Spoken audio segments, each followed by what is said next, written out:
افغانستان ایک ایسا ملک ہے جہاں پر اپنے دور کی ہر سپر پاور نے قبضہ کرنے کی کوشش کی لیکن کوئی کامیاب کیوں نہیں ہوا، اور افغانستان کو گریو یارڈز آف امپائرز کیوں کہتے ہیں، اور 50 سال جنگ کرنے کے بعد افغانستان اتنی ترقی کیسے کر سکتا ہے، طالبان کی حکومت کیسے آئی، اور کرنٹلی کون کون سے پروجیکٹ اور ان پروجیکٹس پر کون کون سے چیلنجز ہیں۔ آئیے یہ سب کچھ جاننے کی کوشش کرتے ہیں اس ویڈیو میں۔ میں محمد اکمل علی، سلام from Pakistan to all of you.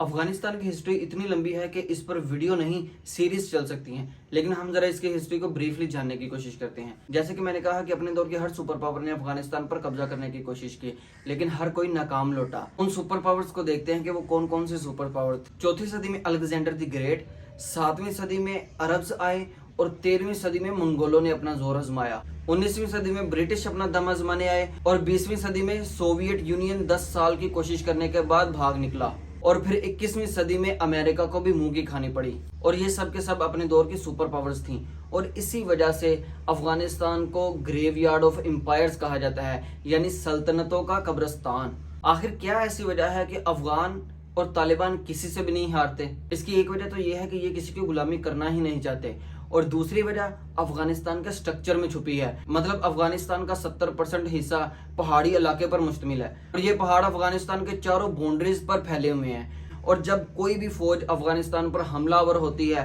تو وہ افغانستان کی جو ہموار لینڈ ہے وہاں آتی ہے، اور افغان اور طالبان اوپر پہاڑوں سے ان کے اوپر حملہ کرتے ہیں، جس کی وجہ سے اوپوننٹ فوج بھاگنے پر مجبور ہو جاتی ہے۔ اور اسی وجہ سے الیگزینڈر دی گریٹ نے کہا کہ افغانستان میں آنا تو آسان ہے لیکن یہاں سے نکلنا مشکل۔ پہلے افغانستان کی ہسٹری پر تو ایک پروپر انشاءاللہ ویڈیو بنائیں گے، لیکن ابھی ہمارا مشن کچھ اور ہے، تو اپنے مشن کی طرف بڑھتے ہیں۔ امریکہ کو بھگانے کے بعد طالبان نے کیسے افغانستان کو اپنے کنٹرول میں لیا، یہ جاننے سے پہلے ذرا طالبان کا بریف انٹروڈکشن کرتے ہیں۔ طالبان ایک پشتو لینگویج کا ورڈ ہے جس کا میننگ ہے اسٹوڈنٹ، یعنی طالب علم، لیکن کچھ لوگ کہتے ہیں کہ طالبان ایکسٹریمسٹ ہیں اور یہ صرف اسلامک مدرسوں میں پڑھ کے ایک طرفہ سوچ رکھتے ہیں، اور حالانکہ اگر دنیاوی معاملات کو چلانا ہے، اگر حکومت کو چلانا ہے، اگر گورنمنٹ سنبھالنی ہے تو ہمیں ماڈرن ہونا پڑے گا اور پھر ہی ہم ترقی کر سکتے ہیں۔ لیکن طالبان نے اس کو کیسے غلط ثابت کر دیا، آگے چل کے دیکھتے ہیں۔ 1996 کی جنگ کے بعد طالبان نے افغانستان کے کیپٹل کابل کو اپنے انڈر کنٹرول کر لیا۔ یہ حکومت ان کی زیادہ دیر تک نہیں چل سکی، اور پھر اس کے بعد 2021 تک طالبان امریکہ کی فوج کے ساتھ لڑتے رہے،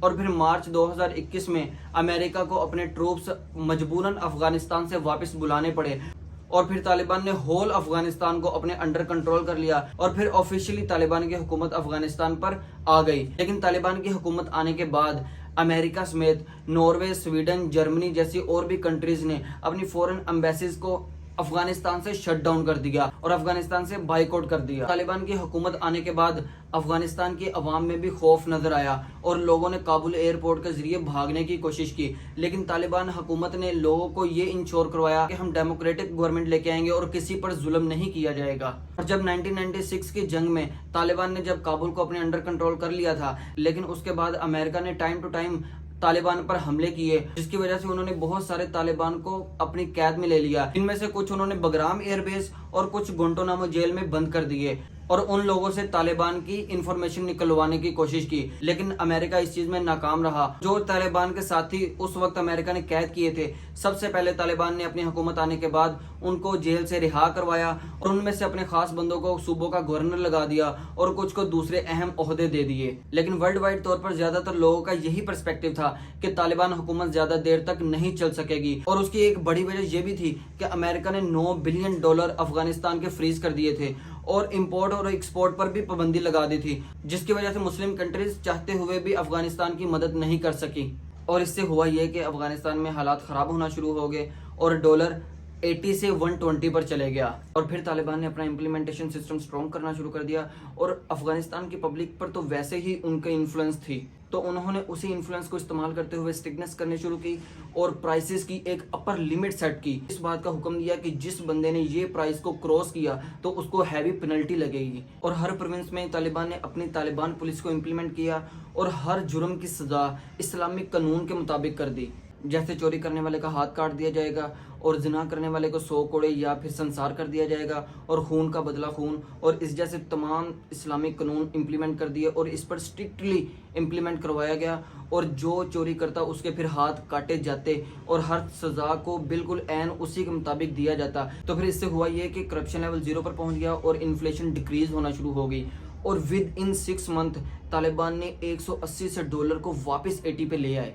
और फिर तालिबान ने एक और इंटरेस्टिंग स्टेप लिया, इन्होंने अफीम की काश्त पर रिस्ट्रिक्शन लगा दी और सिर्फ इतनी मिकदार में काश्त करने की इजाज़त दी जितनी की मेडिसिन में इस्तेमाल हो। लेकिन इस स्टेप से अफगान तो कम और यूरोप ज़्यादा तड़प उठा, क्योंकि अफगानिस्तान 95% अफीम यूरोप को एक्सपोर्ट करता था। यूएनए की रिपोर्ट के मुताबिक यूरोप पहले कह रहा था कि अफगानिस्तान में इतनी ज़्यादा नशावर दवाइयाँ पैदा की जाती हैं जो पूरी दुनिया में एक्सपोर्ट की जाती हैं और पूरी दुनिया ही इससे इफेक्ट हो रही है। तो जब तालिबान ने अफीम पर रिस्ट्रिक्शन लगाई तो तब यूरोप ने यू टर्न ले लिया और कहने लगे कि ये इकोनॉमी का कत्ल कर रहे हैं। हालांकि तालिबान ने अफीम की काश्त पर रिस्ट्रिक्शन लगाकर उसकी जगह चावल, गेहूं, गंदम वगैरह जैसी चीज़ें उगाना शुरू कर दी, जिससे इकोनॉमी को ज़्यादा फ़ायदा हो रहा है।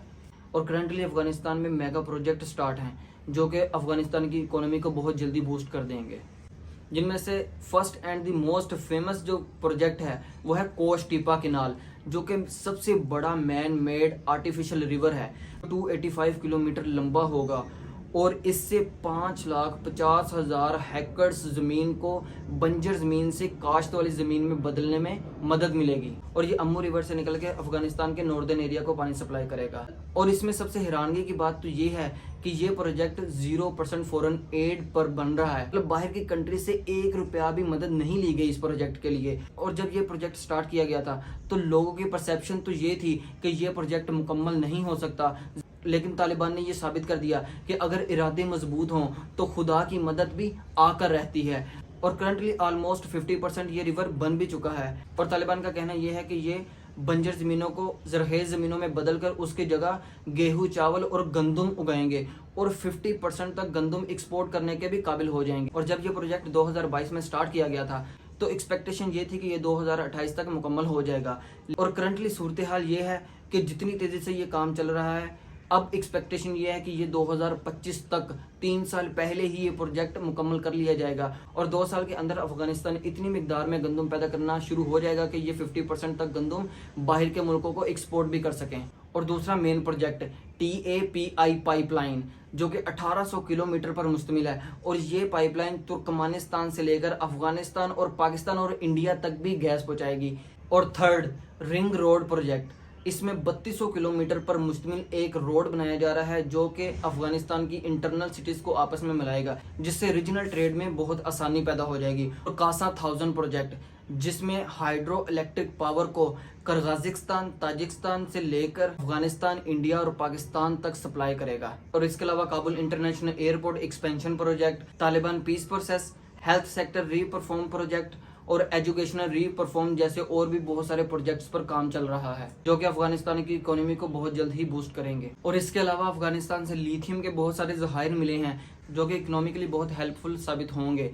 और इसके अलावा अफगानिस्तान से क्रूड ऑयल भी मिला है। हाँ, मगर इन सारी चीज़ों के बरअक्स तालिबान से लोगों के बहुत सारे डिसएग्रीमेंट भी हैं, जिसमें सबसे ज़्यादा जिस बात की चर्चा होती है वो ये है कि ये औरतों की स्टडी के खिलाफ हैं और ये औरतों को घर में कैद करके रखना चाहते हैं। इन्होंने गर्ल्स की स्टडी क्यों बंद की? तो इन सब का जवाब देते हुए तालिबान ने कहा कि हम औरतों की स्टडी के खिलाफ नहीं हैं, लेकिन सिर्फ हम अमेरिकन एजुकेशनल सिस्टम के खिलाफ हैं। ऐसे सिस्टम का क्या करना जो कि आपको 20 से 25 साल तक यही नहीं बताता कि आपने करना क्या है। तो हम बहुत जल्द ही एक इस्लामिक शरिया के मुताबिक एजुकेशनल सिस्टम लेकर आएंगे, क्योंकि हमें पता है कि इल्म हासिल करना हर मर्द और औरत पर फर्ज है। तो तब लड़कियां स्कूल भी जाएंगी, डॉक्टर भी बनेंगी, इंजीनियर भी बनेंगी और जिस फील्ड में वो जाना चाहेंगी उस फील्ड में वो जाएंगी और इक्वालिटी होगी। करंटली अफगानिस्तान की सूरत हाल ये है कि वहाँ पे रहने वाले अफगानी तालिबान से बहुत खुश हैं। जो अफगानी अफगानिस्तान को छोड़कर भाग गए थे वो भी अफगानिस्तान वापस आने पर मजबूर हो रहे हैं। और जिस तरक्की की राह पर इस वक्त अफगानिस्तान चल पड़ा है, बहुत जल्द अफगानिस्तान को कोई भी सुपर पावर बनने से नहीं रोक सकता। हम सब की दुआ है कि अल्लाह अफगानिस्तान को मजीद तरक्कियां अता फरमाए। और अगर आपको ये वीडियो अच्छी लगी तो वीडियो को जरूर लाइक और चैनल को सब्सक्राइब कर लें, क्योंकि इस तरह की मैं इन्फॉर्मेटिव वीडियोस लाता रहता हूँ। और इससे पहले मैंने इंडिया का नाम क्यों चेंज नहीं हुआ इस पर वीडियो बनाई, वो इधर आ रही होगी, वो आप चेक कर सकते हैं। और उससे भी पहले मैंने आदित्य L1 पर वीडियो बनाई, वो भी आप चेक कर सकते हैं। तो मुझे दीजिए इजाज़त, अल्लाह निगहबान।